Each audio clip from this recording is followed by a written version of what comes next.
So, in his statement, Mr. Mwaura indicated that the former President Uhuru Kenyatta received a lump sum payment of 48 million shillings as gratuity. I would like to confirm that that is correct, that he did receive the lump sum, but I also want to emphasize that gratuity is an entitlement accorded to every public officer on the expiry of service or once their contract is done.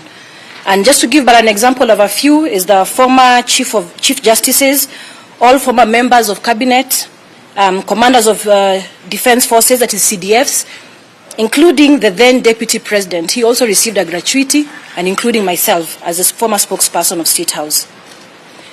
It is true that the former President is receiving his personal monthly allowances that are paid by the pension fund that is domiciled at Treasury, and he also has the medical cover.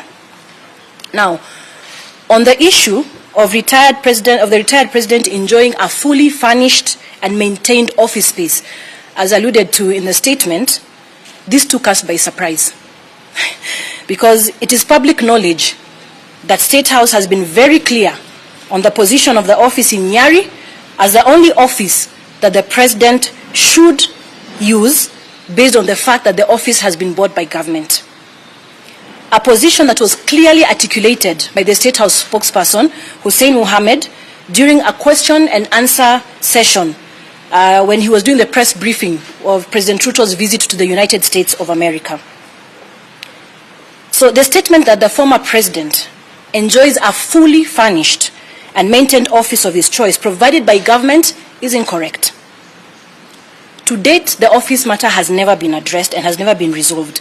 But I would, however, want to note, and I'd like you to note that the office in Nyari was selected by the former president, the late former President Mwai Kibaki, suitable for himself. Just a note that I'd like you to take. Then I would like to confirm also that the office confirms that the former president was indeed allocated vehicles for his personal use, and that is the 2 Toyota Land Cruisers, like stated in the statement, 1 Mercedes-Benz, and 1 Range Rover that is in use by the former First Lady, Mama Margaret Kenyatta. The 4 Toyota Prados that have been mentioned are in use as follows.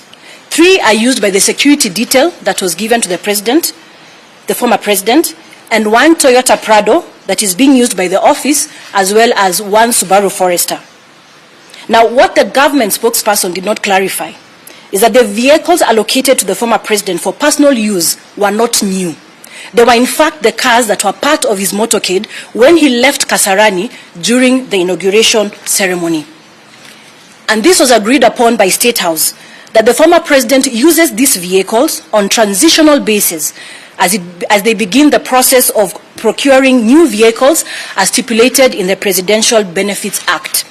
That is 2 new vehicles of the retired president's choice, replaceable every 3 years, and each car having an engine capacity not exceeding 3,000 cc's.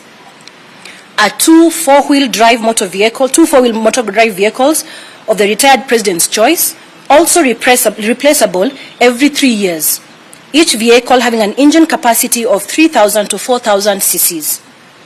Just a point of note as well, the late President Daniel Arap Moi and the late President Mwai Kibaki were allocated and maintained more than double the number of vehicles that have been allocated to the 3rd retired president to ensure optimum running of his office. There were fuel cards that were issued, and the fuel cards were given, as well as the maintenance of the vehicles, but that has not been done because the cards were blocked in the month of March 2023 to date, that is. I'll take that again. The fuel cards were given. However, they were cancelled and blocked by State House since March 2023.